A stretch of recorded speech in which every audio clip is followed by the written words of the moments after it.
Gue bakal keluarin 40 miliar untuk beli beberapa bisnis tahun ini dan ngajak kalian untuk mulai berpikir seperti konglomerat. Halu nggak? Halu. Orang gue masih bisnis aja kecil-kecil semut, kalau orang lihat gede, yang bener-bener gede, yang lihat gue apa sih gitu. Tapi umpamanya we all have a dream. Dan pola pikir konglomerat ini sebenarnya bisa lo dipelajarin pas mulai dari kecil. Dan gue mau ajak kalian buat kayak mulai mikir ngebangun bisnis tuh ke arah sana. Nah tapi biasanya kalau gue cari dana dari luar, misalnya 100 miliar untuk beli bisnis ini, satu hal yang biasa gue perhatiin adalah mereka subscribe atau enggak. Oke, bercanda. Satu hal yang gue perhatiin itu mereka kalau bukan cuma mau cari uang, tapi pengen punya impact juga. Ya tapi itu next step lah. Yang pertama 40M dulu kita coba belanjain. Sebelum gue jelasin kenapa gue lagi belanja bisnis, konglomerat itu apa sih? Konglomerat itu by definition bukan orang kaya. Orang tuh salah pikir konglomerat definisi itu bukan orang yang kaya banget. Tapi sebuah perusahaan yang biasanya namanya holding, yang di bawahnya ada perusahaan-perusahaan yang multi-industri. Bukan cuma khusus F&B, bukan cuma khusus properti. So step satu jadi konglomerat, punya multi-industri di bawah satu payung. Baru biasanya konglomerasi itu besar dan multinasional. Jadi itu sebenarnya definisi konglomerasi. Cuma ke arah sana, kita sambil pelajarin konsep namanya jual beli bisnis atau jual beli perusahaan yang biasa dilakuin sama yang namanya private equity. Dan sebenarnya itu yang lagi gue lakuin. Di fase 1 ini emang budget 40 miliar untuk beli sekitar 6-8 bisnis. Nanti kalau misalnya duitnya habis, baru gue fundraise lagi dari luar, cari investor atau namanya limited partner, mau nggak ikutan untuk beli bisnis-bisnis ini. Tapi tujuannya apa? Oke, kita mulai berpikir sebagai konglomerat ya. Jadi di dunia bisnis, nggak ada namanya 1 + 1 itu 2. Kalau kalian punya bisnis F&B A, terus teman kalian punya bisnis logistik B. Masing-masing tuh misalnya nilainya 1, mereka bagus. Tapi konglomerasi beli 2 bisnis itu digabungin jadi 1. Bisnis A kecipratan, bisnis B kecipratan. Logistik dapat klien, bisnis F&B costnya turun gara-gara pakai logistik mereka sendiri. So ada namanya sinergi antara beberapa bisnis yang bisa bikin 1 + 1 jadi 4. So that's the whole concept of konglomerasi. Kenapa mereka bisa punya banyak bisnis? Karena semuanya bersinergi. Cost-nya lebih rendah, profitnya lebih naik, sama-sama gandengan untuk bikin perusahaannya sama-sama gede. Nah tapi problemnya dengan private equity di Indonesia, dan gue banyak ngomong sama banyak fund manager, private equity, VC, dan lain-lain, ada problem namanya likuiditas. Kalau misalnya kita beli sebuah bisnis, ada harapannya bisnis itu antara digabungin jadi satu payung yang gede, payung gede ini IPO, baru bisnis itu ada harganya. Atau pas kita beli bisnis itu bisa dijual ke bisnis lain atau private equity lain. Umpamanya kayak ngeflip lah. Nah tapi di Indonesia, exiting itu lebih susah dibanding di luar negeri. Kalau di US, di Eropa, bahkan ada website untuk kalian bisa jual beli bisnis dan biasa selalu ada bayarnya. Sama kayak konsep yang gue dulu pernah jelasin di video ini, yang 50 miliar. Kalau kalian ngebangun bisnis yang let's say profitnya tuh 1 miliar setahun,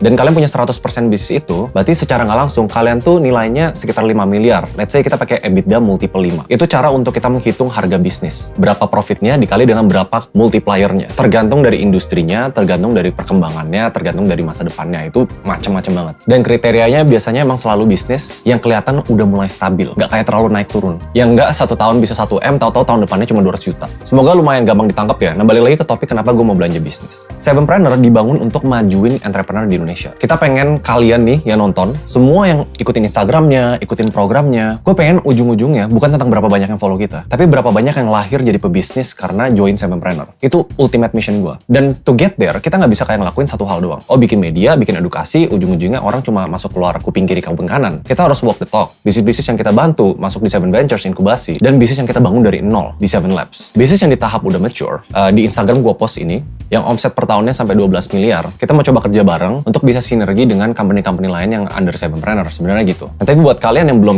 dapat kriteria ini, gue juga lagi tes the market. Kita bikin yang namanya blueprint program buat kalian yang belum punya bisnis 100 juta per bulan, atau punya bisnis berjalan tapi belum sampai 1 miliar per bulan. Kalian bisa coba join program ini, tapi gue nggak rekomendasi kalau kalian nggak serius jalanin. Karena gue nggak mau banyak yang ikut, gue maunya banyak yang sukses kalau mereka ikut. Dikit nggak apa-apa, tapi gue mau buktiin 7 framework yang gue bangun ini, kenapa namanya Sevenpreneur, 7 hal ini komplit banget buat bisa bikin kalian ngebangun bisnis apapun, karena foundational skills-nya tuh sama. Jadi ada step by step-nya dari nol, gimana gue bantu orang dari nol, sampai di tahap bisnis udah mulai besar. Gue bakal ajak beberapa mentor, expert. Salah satunya Pak Hermanto Tanoko, beliau orang terkaya sekian di Indonesia, align dengan misi mau naikin entrepreneur. Nanti di bisnis-bisnis yang di tahap profit 1, 2, 5 miliar per tahun, kita bisa invest atau kita beli untuk kita bantu gedein lagi ke depannya. Jadi bisa gandeng-gandengan dengan bisnis lain. Nah, balik lagi ke private equity. Kenapa orang mau jual bisnis mereka? Untuk beberapa business owner, sesimpel ada banyak loh yang bikin bisnis tujuannya untuk bisnisnya dijual. Kalau private equity, sifatnya tuh mereka beli, bukan invest. Kalian udah bangun 3 tahun, udah sukses, atau bahkan 5 tahun lebih ya. Pengen cash out, masuk ke rekening pribadi sekian puluh miliar. Terus ya udah pensiun, atau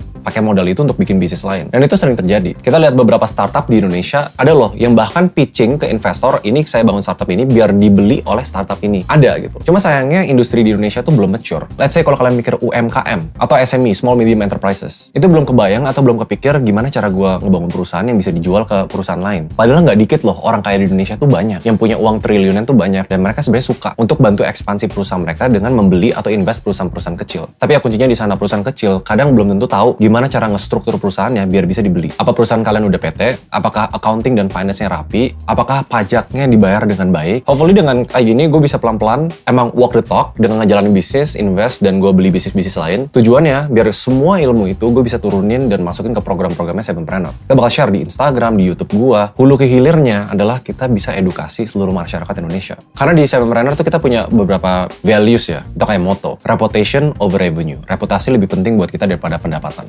Impact over income. Berapa banyak yang orang kita dampak itu lebih penting dari berapa banyak uang yang kita dapat. Value over valuation. Bukan tentang berapa harga perusahaannya, tapi berapa banyak value yang kita bawa ke masyarakat Indonesia. Dan ini memang counterproductive sebagai pebisnis. Harusnya gue lebih mikirin uang. Tapi ya boleh terserah mau bilang bullshit atau enggak. Ini kesannya agak curhat ya. Gue lebih pengen ngelakuin sesuatu yang nge-fulfill atau kayak ngisi apa yang gue pengen achieve, yaitu gue pengen punya dampak, gue pengen punya legacy yang bisa gue tinggalin pas gue nanti mati. Karena passion gue di entrepreneurship, hopefully kalau kalian yang nonton video ini atau semua video-video gue dari awal sampai akhir, kalian dapat sesuatu dan termotivasi untuk jadi pengusaha di Indonesia. Karena kita desperately need pengusaha di Indonesia. UMKM itu udah tulang punggung negara kita. Semakin banyak yang bisa bangun bisnis, bangun usaha, semakin banyak juga orang yang punya pendapatan lebih untuk spending di usaha itu. Negara kita tuh bakal jadi negara maju. Need I remind you, Indonesia tuh kaya sumber daya alam. Tapi sayang sumber daya manusianya tuh belum bener-bener ke-develop ke skala internasional. Ya doain aja dengan gue ngebangun Sevenpreneur ini, gue bisa bantulah setidaknya dikit untuk ngebangun pengusaha di Indonesia. Dan sebenarnya gue banyak banget share opportunity di Instagram, kalian saran gue follow dulu. Karena ternyata banyak yang nonton YouTube gue belum subscribe, nih banyak banget. Dan banyak juga yang gak follow Instagram gue. Di tahun ini gue bakal lebih banyak fokus opportunity buat kalian yang nonton, mau ngebangun bisnis dari nol, mau dimodalin, mau diinvest, mau didampingin, jadi mentor. Itu yang bakal gue fokusin di tahun ini. So follow aja Instagram gue kalau kalian pengen lihat opportunity lain. I guess this video is just vlog, tapi hopefully kalian bisa belajar sesuatu juga. See you in the next video, bye-bye.